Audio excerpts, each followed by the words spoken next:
Livro Na Hora do Adeus, capítulo 40. Intransigência familiar. Este livro tem por finalidade implorar aos encarnados que tenham piedade do corpo inerte que jaz nas capelas. Não é porque ele não pode se locomover que vamos desrespeitá-lo. Naquela estação do adeus, presenciávamos a dor e o desespero de mais uma família. Ela voltava das férias e, numa curva, um buraco imprevisto provocou o acidente. Não importa ser o carro importado, fabricado para transitar pelos asfaltos bem cuidados das estradas do primeiro mundo. Agora esses carros estão enfrentando estradas brasileiras mal conservadas, quase acabadas, e nelas muitos carros e seus ocupantes têm encontrado o fim. Os seus proprietários, invigilantes, correm adoidados e sempre são pegos de surpresa. A mulher Magali chorava desesperadamente. O marido, mesmo já desencarnado, permaneceu junto ao seu corpo físico. As crianças já estavam socorridas. A mulher olhava a capela e não entendia como havia morrido. Por quê? Quem iria cuidar do seu bebê? Não tinha mais sua mãe, nem sua sogra. Só uma cunhada de seus 20 anos, que era criada pelo marido. Meu Deus, por que fez isso com a minha família? Timóteo, um dos encarregados da capela dela, aproximou-se e disse: ninguém segura um carro a 160 por hora. Seu marido jogou fora a vida física dele, a sua e a dos filhos. Quero viver, não quero morrer. Irmã, ninguém morre. A irmã apenas mudou de plano.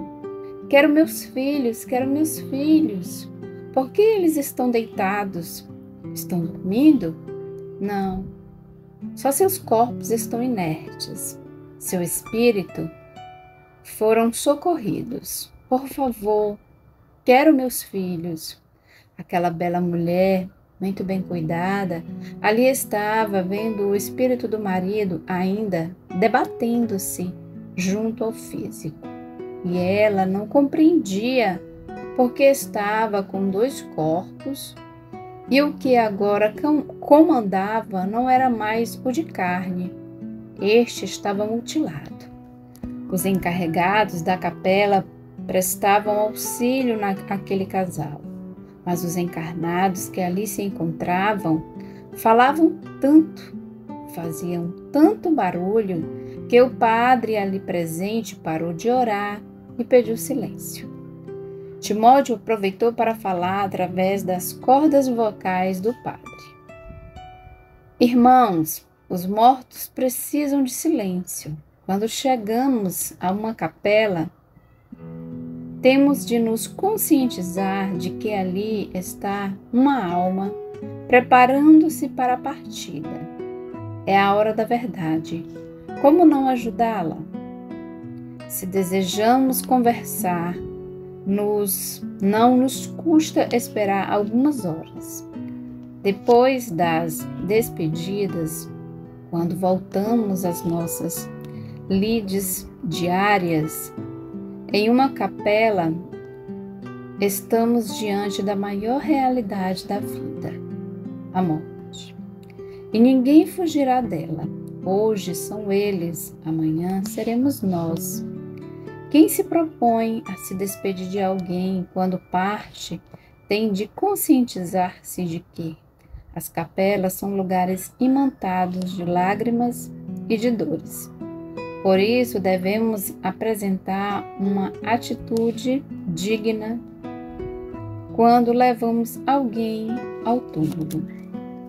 O povo, no início, ficou ouvindo o padre e logo iniciou o disse-que-disse. O padre orando e o barulho aumentando. Então ele ficou furioso. sacudiu a campainha e gritou bem alto: Calem a boca, seus hereges! Respeitem os mortos, uma vez que não sabem respeitar os vivos. Calem a boca, seus endemoniados! Calem a boca, por favor, e orem pelos mortos e por vocês, que estão mais mortos que eles. Confesso que não pude me conter. Comecei a rir. Pamela e Henrico iniciaram a prece de Cáritas e outras preces. A capela, repleta de curiosos, foi ficando vazia, mas o padre, inspirado depois por Henrico, orava e cantava. O que antes era um barulho só, agora oferecia paz. O casal estava sendo socorrido, apesar de se encontrar em desespero. A família que ficou completava, o padre contemplava, o padre com idolatria. Como Salvador, ele estava conseguindo consolá-la. No lado espiritual, Henrico e Dr. Albuquerque eram uma cascata de bênçãos, tentando banhar aqueles espíritos tão angustiados. Se os encarnados pudessem ver o trabalho que eles dão aos técnicos, aos socorristas, e quanto os ditos mortos precisam de preces, o padre continuava cantando, orando e pregando o evangelho. Uma beata falou: "Que deu no Padre José? Nunca o vimos tão enérgico." Pensei, como seria bom se em todas as capelas houvesse um religioso para orar, e impor silêncio. Luiz, o mal dos encarnados é que eles julgam que jamais irão deitar-se em uma funerária. Por isso não sabem ainda respeitar aquele que volta para a espiritualidade. Se todos fossem espíritas, as coisas seriam melhores, não é mesmo, Henrico? O mal é que muitas vezes o espírita não consegue levar a sua família ao centro e na hora da desencarnação, o coitado do espírita é velado com rituais de outras crenças, velas e tudo mais. Um dia desses fomos ao enterro onde um espírita praticante, real obreiro, estava com um terço nas mãos. Não diga. Timóteo, e por que eu não estava lá para contar o que estava sentindo o coitado do desencarnado? Luiz, você mesmo me diga se os seus livros conseguirão trazer toda a família para um centro de espiritismo. Minha mãe sempre foi espírita, meu avô materno era um médium com Jesus. E os outros?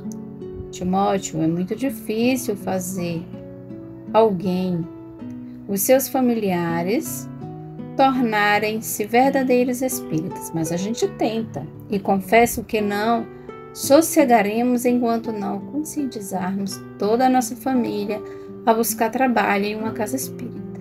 Confessamos que as preocupações não são poucas. Como vê, Luiz, é para os espíritas a passagem de Mateus capítulo 10, versículo 34 a 36. Não julgueis que vim trazer a paz à terra. Não vim trazer a paz, mas a espada. Porque vim separar o filho do seu pai e a filha da sua mãe e a nora da sua sogra.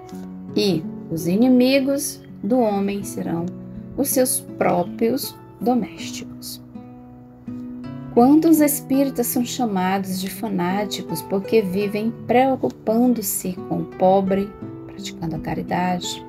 Como é difícil a nossa doutrina ser seguida como deve ser seguida. É uma vida de renúncias, de amor ao próximo, porque posição social, bom emprego, beleza, mocidade, nada disso segura o homem na matéria. E as casas espíritas são os hospitais das almas. Feliz do homem que se trata neles, pois não será um doente após o desencarne. Tem razão, Timóteo.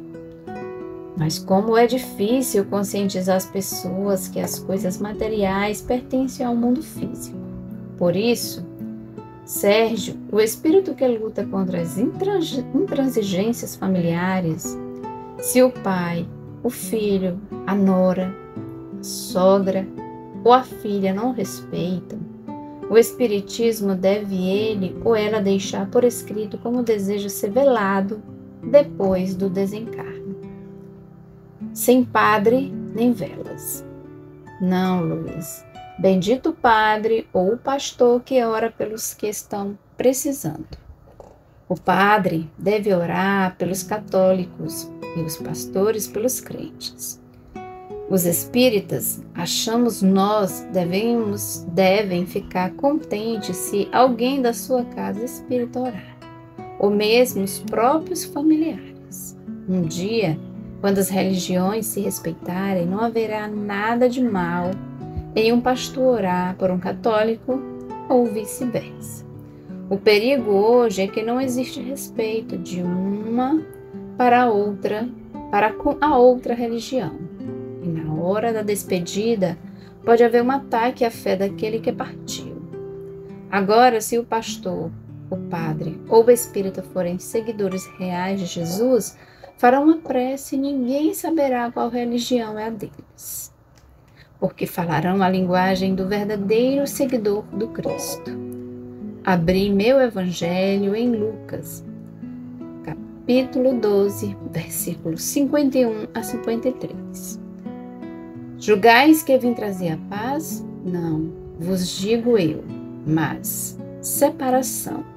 Porque de hoje em diante haverá numa casa 5 pessoas divididas 3 contra 2 e 2 contra 3. Estarão divididos o pai contra o filho e o filho contra seu pai, a mãe contra a filha e a filha contra a mãe, a sogra contra a nora e a nora contra a sua sogra. Que confusão, pensei. E o pior é que é tão atual como hoje isso está acontecendo. Quantas mulheres são quase agredidas pelos maridos porque frequentam uma casa espírita? Interessante é que as pessoas encontram dificuldades em casa. São as que mais trabalham na casa espírita. Talvez por isso, porque servem a Deus mesmo.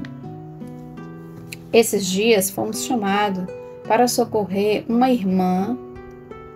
O marido furioso dizia que ela arranjara amante no centro espírita, sendo essa a causa dela viver no centro. Tentamos acalmá-lo, mas quando chegamos perto dele, a vibração do álcool era tanta que nos provocou tonteira. Coitada da irmã, parecia um passarinho. Ouvia os mais terríveis ataques à casa que amava, mas mesmo assim, no outro dia estava lá, firme e valente, lutando pela causa que abraçara. Que valor tem para Jesus uma mulher assim, não é mesmo?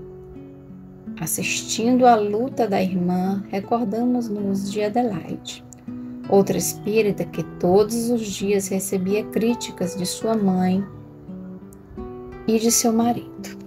Ela vivia na casa espírita com 2 filhas. Enfim, cansada, pediu para afastar-se. O marido reclamava que ela não acompanhava em seus compromissos sociais. Pois bem, não se passaram muitos anos e certo dia fomos chamados para socorrer uma alcoólatra. Ali encontramos a nossa querida irmã, que cada dia mais buscava no álcool a solução para seus problemas.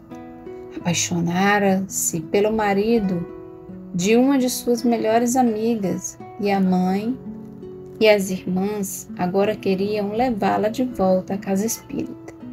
O marido, cheio de conquistas amorosas, nem se importava com o vício e o desespero da mulher. Só a casa espírita o incomodava. As noitadas, as fofocas, as futilidades, nada o perturbava.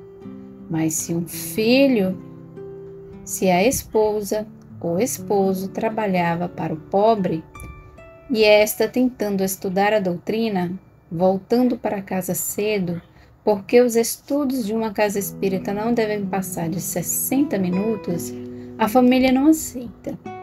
No entanto, o marido pode ficar em um bar 2, 3 horas e a família nada fala. Entretanto, a esposa que serve uns pobres coitados, até mesmo fazendo artesanato, é criticada.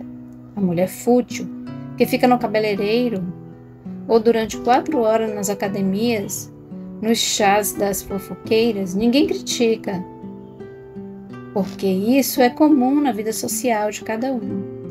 Trabalhar para a casa espírita consideram o fim do mundo. Todos dão palpites.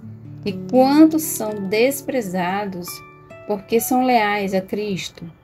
Muitas crianças vivem em turmas embaixo dos prédios onde moram sem nada fazerem de bom para com os outros. Mas irem à casa espírita fazer o quê? Diz muitas vezes o pai ou a mãe. Queira Deus amanhã não seja tarde demais. Sérgio, você gostou da posição de Timóteo, não é mesmo? Indagou-me. Sim, e confesso, cada vez que esse assunto é tocado, ficamos preocupados. Gostaríamos que todos abraçassem a doutrina que é de Jesus em ação.